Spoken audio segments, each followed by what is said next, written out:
नमस्कार दोस्तों, आप देख रहे हैं चित्रकथा टीवी। एक बार की बात है, माता लक्ष्मी और भगवान नारायण शेषनाग पर बैठे बैठे बातें कर रहे थे।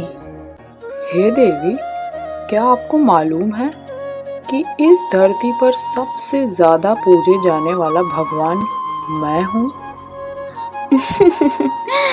कैसी बातें करते हैं प्रभु आप, और सबसे ज्यादा पूजे जाने वाले। देखिए प्रभु, बुरा मत मानिएगा, अगर इस धरती पर सबसे ज्यादा पूजे जाने वाला भगवान कोई है तो वो मैं हूँ। ये कैसी बातें कर रही हैं देवी आप? ऐसा तो कदापि नहीं है। हे प्रभु, आपको ये कैसे पता कि आप सर्वश्रेष्ठ हैं? हे देवी, व्यर्थ बहस को आगे क्यों बढ़ाना? मेरे पास एक योजना है। क्यों ना बारी बारी से हम दोनों स्वयं पृथ्वी पर जाकर देख लें कि कौन अत्यधिक पूजा जाने वाला भगवान है।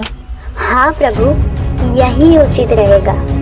और विष्णु जी की बात मान माता लक्ष्मी जी धरती पर जाने के लिए सहमत हो जाती हैं। सबसे पहले विष्णु जी ने एक ऋषि का वेश धारण किया और धरती पर गए और उन्होंने कहा, भिक्षाम देहि, भिक्षाम देहि।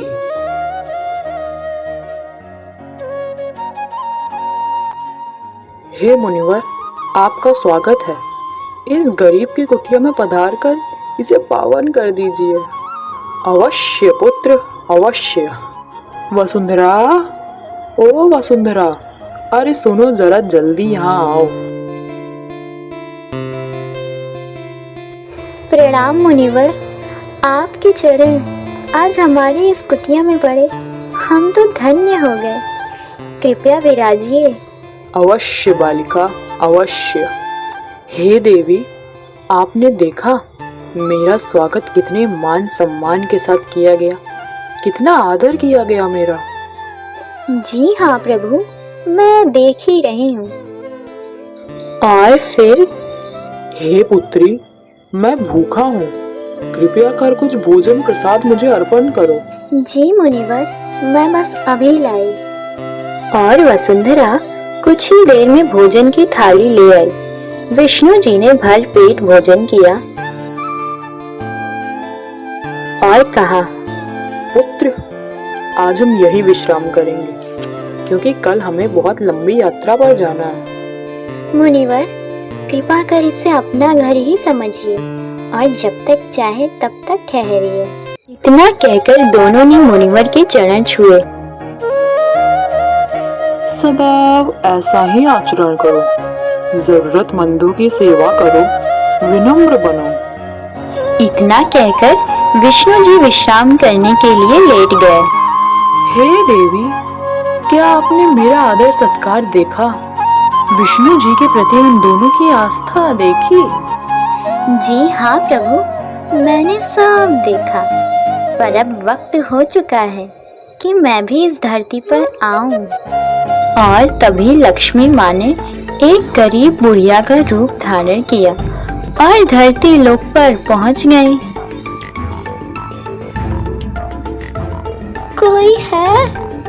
कोई है तो सुनो जरा। जी अम्मा, बोलो, तुम्हें क्या चाहिए?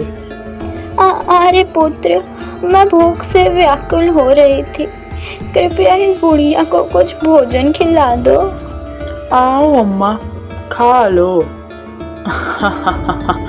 देखा देवी, आपके और मेरे स्वागत में कितना अंतर है। ठहरिए प्रभु, उतावले ना होइए और बस देखते जाइए। यह बोल लक्ष्मी माँ ने कहा, पुत्री, मैं दूसरों के भोजन पात्र में कभी भोजन नहीं करती, मैं अपने बर्तन स्वयं लाई हूँ, मुझे इसी में खाना दो। क्या अम्मा, तुम भी लाओ। अच्छा। इतना कहकर लक्ष्मी माता ने अपने झोले से सोने की थाली, सोने की कटोरी, सोने का चम्मच और सोने का एक गिलास निकाला और वसुंधरा को दे दिया। लो बेटी, दोनों पति पत्नी बुढ़िया के पास से सोने के बर्तन निकलते देख आश्चर्यचकित रह गए।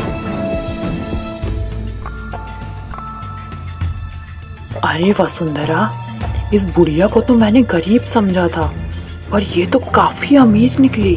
अमीर नहीं, मूर्ख कहो मूर्ख। इतना सोना होने के बावजूद ऐसे गरीबों की तरह जीवन बिता रही है। बेवकूफ बुढ़िया। हाँ, ठीक कहा तुमने। इतना कहकर उन दोनों ने बर्तनों में भोजन तैयार कर बुढ़िया को खाने को दिया। लक्ष्मी माता ने पूरा भोजन समाप्त किया और फिर लाओ लाओ अम्मा, मैं तुम्हारे बर्तन धो देती हूँ, लाओ। नहीं नहीं बेटी नहीं, मुझे अपना झूठा बर्तन किसी और से साफ करवाना अच्छा नहीं लगता। लो, झूठा कैसा अम्मा, लाओ मैं धोए देती हूँ, लाओ। लाओ अम्मा, मैं तुम्हारे बर्तन धोए देता हूँ, लाओ लाओ, दो मुझे। नहीं बेटा, मुझे अपना बर्तन स्वयं साफ करने की आदत है, मैं ये काम कर लूंगी। तुम दोनों व्यर्थ कष्ट क्यों उठाते हो? अरे नहीं नहीं अम्मा, कष्ट कैसा, लाओ। देख रहे हैं प्रभु, दोनों के सत्कार में कितना परिवर्तन आ चुका है। जी देवी, पर ये परिवर्तन आखिर हुआ कैसे, मैं यही सोच रहा हूँ। उन दोनों के लाख कहने के बावजूद बुढ़िया ने अपने बर्तन स्वयं धोए। असल में उन दोनों के मन में बर्तनों को देखकर लालच आ गया था। उन्होंने सोचा कि इस बेवकूफ बुढ़िया को इसके बदले अपने पीतल के बर्तन दे देंगे, पर उनकी चालाकी असफल रही।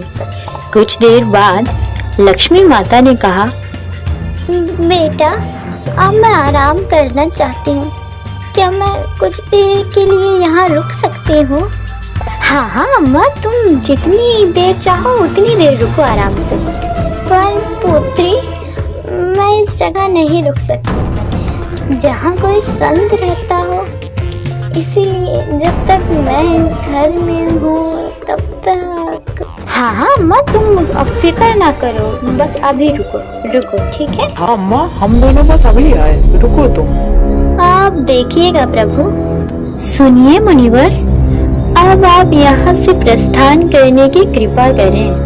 पर ये तुम क्या कह रही हो बालिका, हमने तुमसे कहा था ना कि हम आज यही विश्राम करेंगे। मुझे कल लंबी यात्रा पर निकलना है, आज नहीं।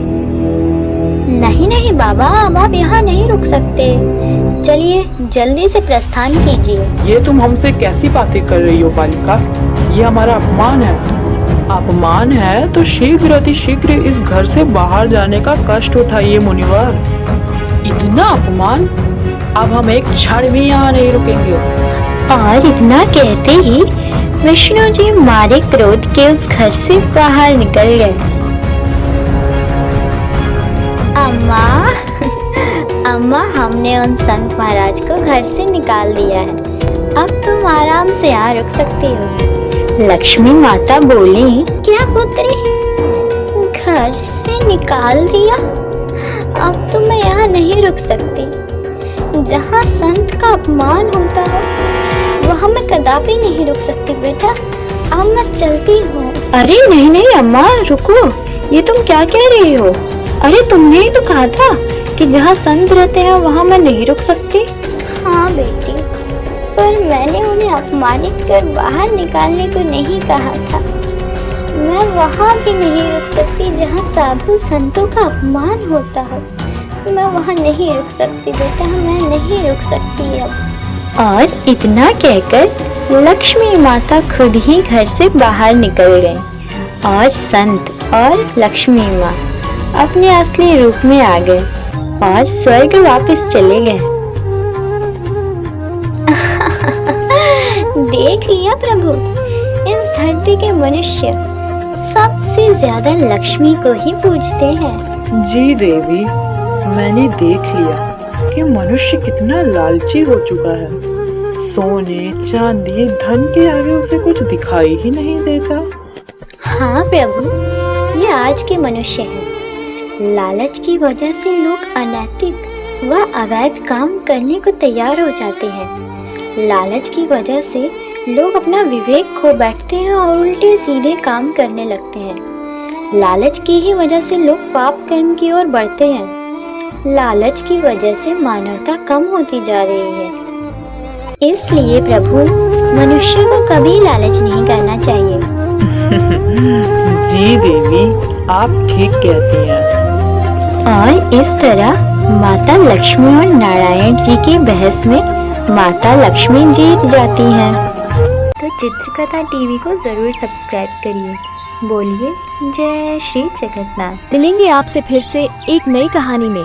तब तक के लिए अपना बहुत ख्याल रखें। नमस्कार दोस्तों, आप देख रहे हैं चित्रकथा टीवी।